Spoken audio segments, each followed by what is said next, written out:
Hello everyone, Pallytime here, and welcome back to Heroes of the Storm. We're taking a look at everyone's favorite goblin, Gazlowe, with our next stop on the deep dive. Now, I would say right now, Gazlowe has two distinct playstyles, and they are all super explosive, pun intended. The way I like to play utilizes the death laser in the early game to focus on your sustain and generate scrap, so you can get more turrets down, but eventually it leads to you throwing a lot of bombs later in the game. There's also a playstyle that is focused on just throwing bombs non-stop throughout the entire match. We're going to do that next time.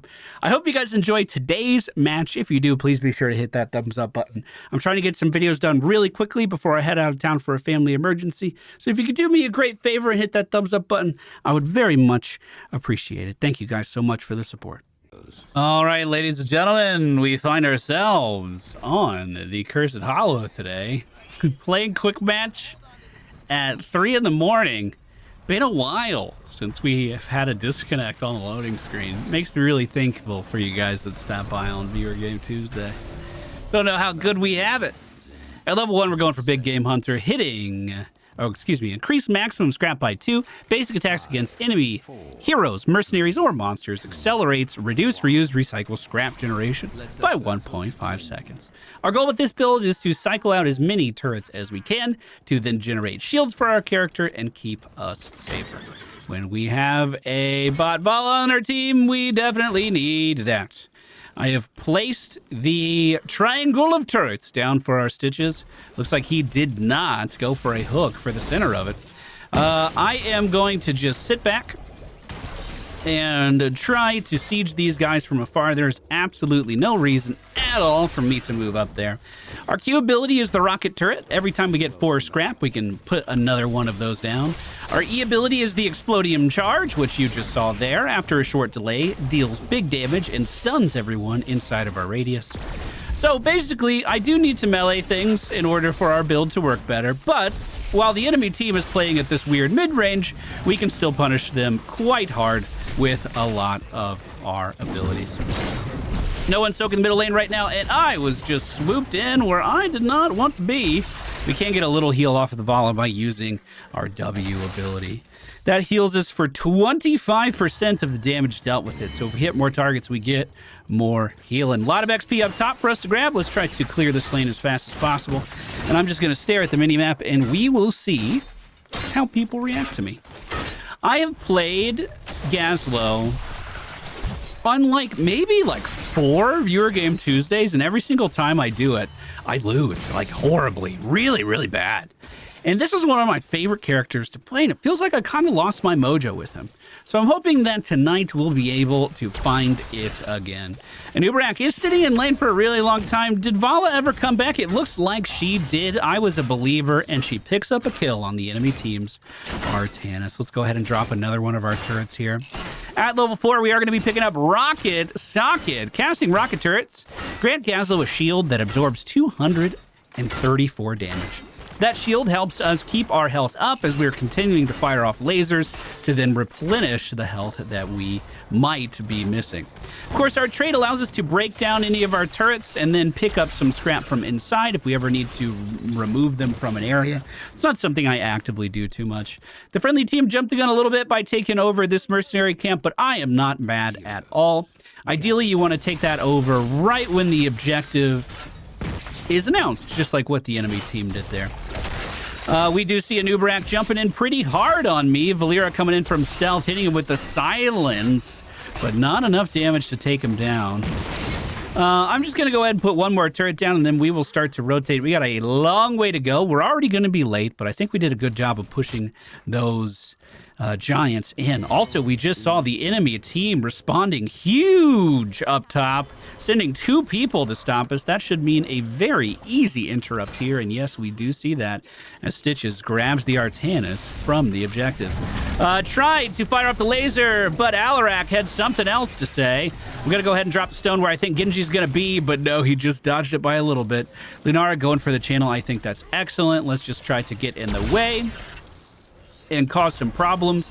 Let's be mindful that an Uberak is going to come down from above us here, potentially. But it looks like Everything was totally golden. I'm going to rotate up to the middle lane and just try to deal some damage to these guys, try to soak some of this XP, and go back up to my home up top. You can tell your turrets to focus a single target.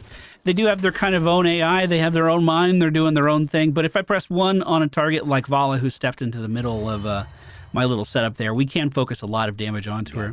At level 7, we're picking up Goblin Fusion. Generate 3 scrap when you hit enemies with Death Laser. Super cool ability. Allows us to basically get a free turret every time we land a Death Laser. Doesn't quite work out that way, but don't read into it too much. As long as you are accurate with your W, you are on easy street now.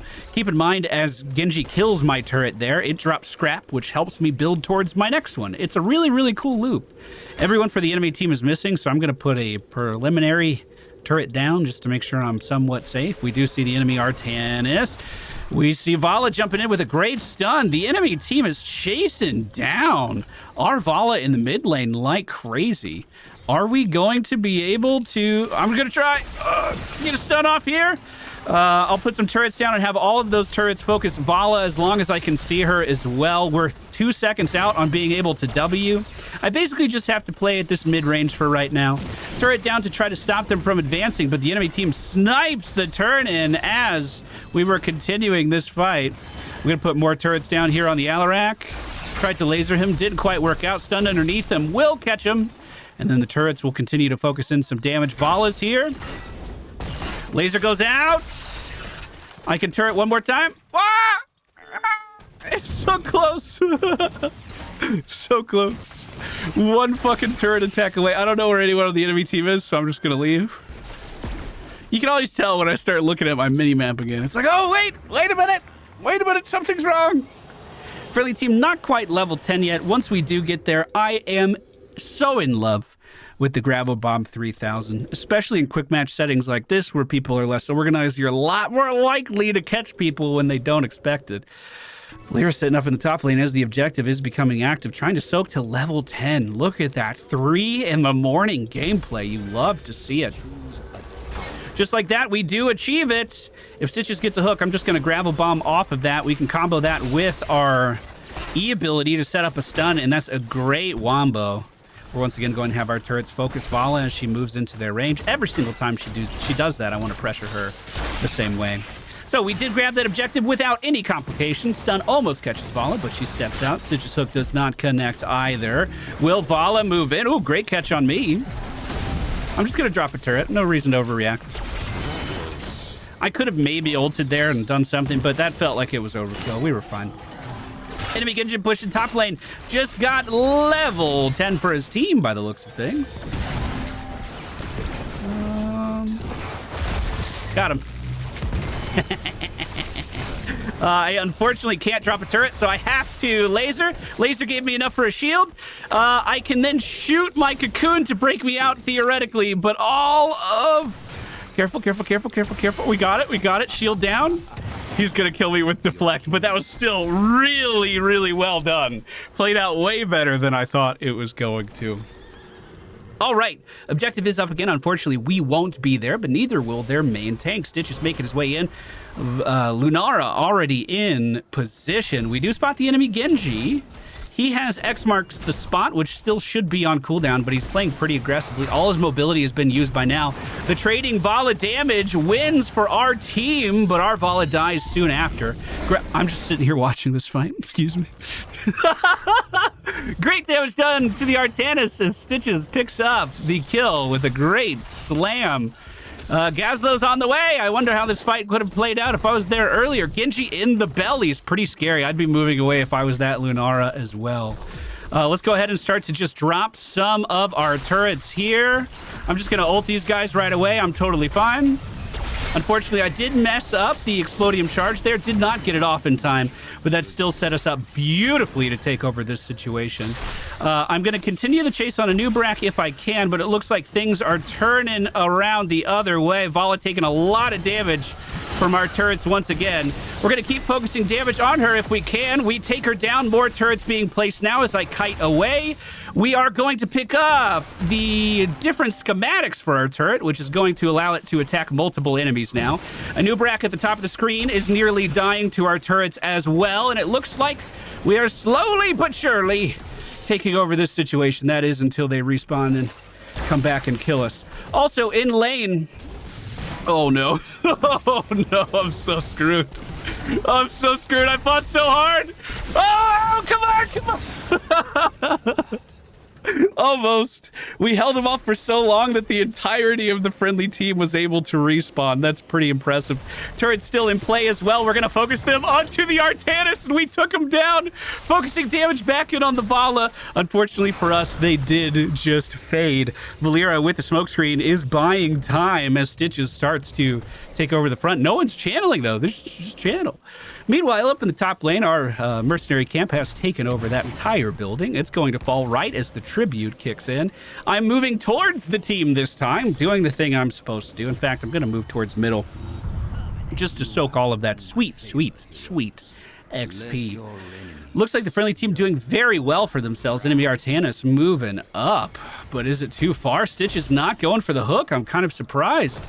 I see Valera going in, and I'm going to try to combo it. I wasn't a believer at all. But, you know, you still got to let it rip when you see someone trying to create an opportunity like that. Beautiful hook from Stitches brings Artanis back into our kill zone. Stun from Vala just falls a fucking centimeter short. It was so close. I focused all of my buildings onto, excuse me, all of my turrets onto the buildings here, so they should shred that pretty fast. As the enemy team moves into me, I am so screwed. But I'll go ahead and just drop a stun. That stun did catch Artanis momentarily. Man, those guys came out of nowhere.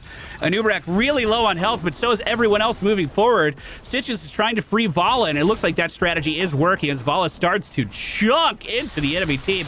Everyone is just one shot away from dying here as Stitches gets pulled in once again by the Alarak. Unfortunately... Oh, here's our deer. Yeah, deer could probably do some damage. Wow. Wow, wow, wow. Wish I didn't get eliminated right at the start there. I feel like we could have been very effective. Lunara pinging boss here is a bit curious. Of course, she can always scout it out, but there's no Stitches. I could tank it a little bit, I guess. The rest of our team is taking a camp on the other side of the screen. We're close to 16. I feel like I should probably get 16 first. However, that being said, there's absolutely no XP for me to soak. Anywhere on the map, it's all moving towards the enemy team. Yeah, okay, I'll try it. Yeah, we'll put the turret down. We'll see what happens, bro. I'm just going to try to cycle turrets out to mitigate as much of the damage here on me as I can. And let's keep in mind that I do get a shield when these things drop as well. But basically, every time I can, we're going to drop a new turret in front of the boss. Boss attacks the closest thing to him. When one turret dies, we get more scrap that we can then recycle into another turret. It's actually pretty efficient at tanking things like this. We probably could have gone a little bit further with the shield that I was getting from that, too. From level 16 on, we're focusing all on our E ability. Reduce the cooldown of Explodium Charge by 2 seconds. Casting Explodium Charge creates 3 miniature explosions. After that one goes off. At least, oh yeah, it's miniature turrets inside. That's how it works. The level 20 is the other explosions. I still know things. Enemy team not anywhere on the map at all. Boss is moving in. They don't... Oh, here we go. Now they're checking it. I'm just going to drop a few turrets here for vision. If they're all standing here, that means they're not responding to anything going on back at their base. Ult just caught one person. I'm still totally fine with that. It's only a 1-minute cooldown. I don't feel bad about using it at all there. And we, like I said, we kept the enemy team back and not paying attention to what we're getting for free here. It looks like they are leaving now, so we have won the war. Unfortunately, that turret is going to get clobbered by the objective. Thankfully, someone else is tanking this for me. We see 4 members of the enemy team on the map, and they are not here. So I'm immediately going to grab the tribute, because if they rotate up, I don't want to give them anything to even come up here for. They already know we're on boss. I don't want them to think that they can grab this. Let's go ahead and just remove that. So boss is heading for the top lane right now. That bottom lane boss did a great job of getting through those initial defenses. I would love to move back down there and push with that if I could. Let's drop a turret and focus the wall so we can keep on moving. I'm going to let the friendly team push here. Brawler is playing with fire up in the top lane right now, but I'm going to let them push here, and then I'm going to try to take bottom. Hopefully, they cause enough of a distraction that I can just siege this lane down like there is absolutely nothing to it. And it does look like Stitches is moving in right now. I don't know if I condone the things that my team are doing. I'm too afraid to look, to be honest with you. No, I don't condone any of this. But I should be able to sneak this building before the enemy team can do too much to stop me, or at least get it low. I'm trying, bro. I'm throwing everything I got into it. I have to leave now. Ugh. Not enough. Not enough, not enough. Tribute coming up in 13 seconds, too. That means they are easily going to be able to grab this one. We're just going to have to drop these turrets down and hope and pray. Oh, my God. I can't believe that stun worked. Gonna ult here. Laser into him. Might be able to get Genji if he stays inside of that turret range, but no, not quite. Not quite. Not a bad play. Maybe I should have just stayed in on the building, and that would have been a better play once I knew I couldn't escape. But we'll see. We'll see. Lunara's up in the top lane right now, cleaving that down. She has the splintered spear. So her AoE damage is really, really good. That's going to move towards the building as well. Enemy team mostly missing from moving down here. They didn't do like a unified push or anything. They're probably taking our mercenary camper here or something. We'll be back up in 25 seconds and trying to get back on the map and be as effective as possible. Arvala is taking over yet another one of the mercenary camps. It should be good timing for that one. I think this will pop up pretty soon. Yeah, that's really good timing for that one. So that'll push the opposite lane on the other side of the map, and hopefully the enemy team won't be able to pay attention to it. We're coming back up in 5. The entire team is ready. Level 20 is looming on the horizon for both teams, and we see a fight immediately erupt. Lunara with some crazy damage, and Brawler by her side managed to take down Vala, giving us the numbers advantage going into this objective. So I'm not even going to move to this team fight. Maybe I will. If they're... No, I'm going to channel right away. I'm going to channel right away because we already have numbers advantage. So they're even, and I'm getting something on the map for the whole team. Now that we have it, obviously I want to get in here. Ult is ready to go again. I see a phenomenal flank opportunity coming up right now. Ult's out, stun is out, and we catch the enemy team's Artanis, focusing all of our turrets in on him now and continuing to auto-attack the Alarak. In 2 seconds, I can fire off another laser! Now, with our turrets in tow, we can tank these buildings if the team wants to come up. And this should be a pretty easy building for us to take. Now that we're level 20, you'd always have the option of going for the increased AoE. And you know what? I'm going to do that this game because the other build for Gazlowe that everyone runs is very E-focused. And you always have to basically take the E upgrade with it. So in this game, I'm going to take the Gravel Bomb 3000. Wow, look at that damage onto the Vala. Why? Why would you come back? Okay, so what this does is increase the radius by a lot, increases the damage, and reduces the cooldown for each enemy that I pull in. All at the same time, we get all of those great benefits. Objective is almost up again. 2 members of the enemy team are dead. I'm going for the instant channel so we can get a curse on them and start pushing right away. Aside from bottom lane, our lanes are looking really good. There goes our curse. I want to push forward because this is off cooldown and I want to use it. That's basically how we play the game now. Ult is off cooldown and I want to use ult. Enemy team is right here. I'm totally by myself. Fuck it. Just ult it anyway. We caught one of them. That's good enough. Stitches tries to come in to help me out. The cocoon has trapped me momentarily. Okay, I regret some of my decision making a little bit. Stitches with the entirety of the enemy team inside of the belly. Genji with the X marks the spot as he leaves. We do see Alarak doing a ton. Taking a ton of damage as Lunara continues to jump from target to target. Yeah, we set up that play.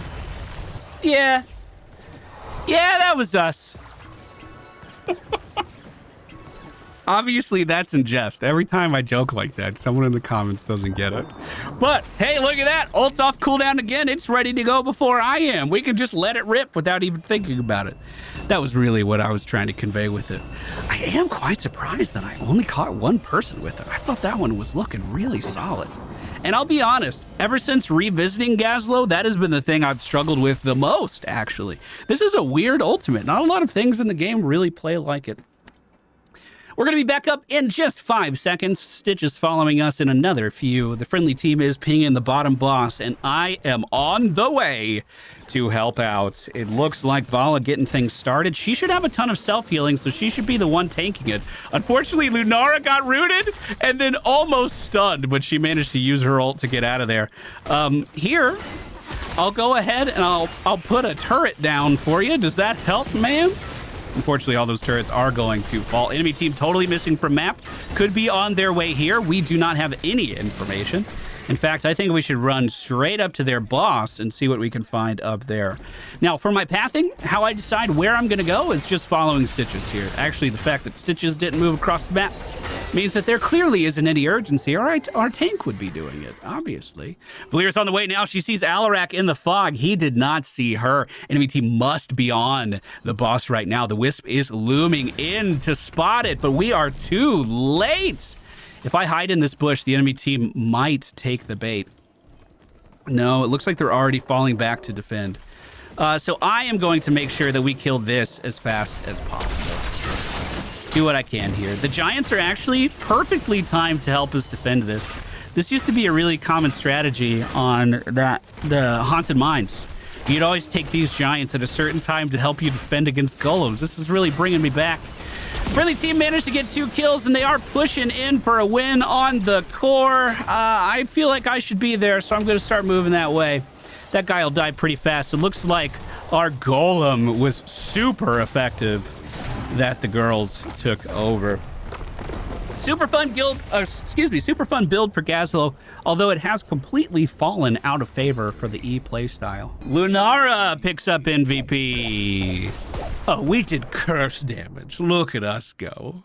Sounds we went for in today's video: Big Game Hunter, Rocket Socket, Goblin Fusion, Gravel Bomb 3000, Superior Schematics, Arc Reactor, and the Miniature Black Hole. As always, I hope you guys enjoyed today's video. If you did, please be sure to hit that thumbs up button. You can find more of our deep dive videos down in the video description. Thank you guys so much for being here. I'll see you guys again very soon.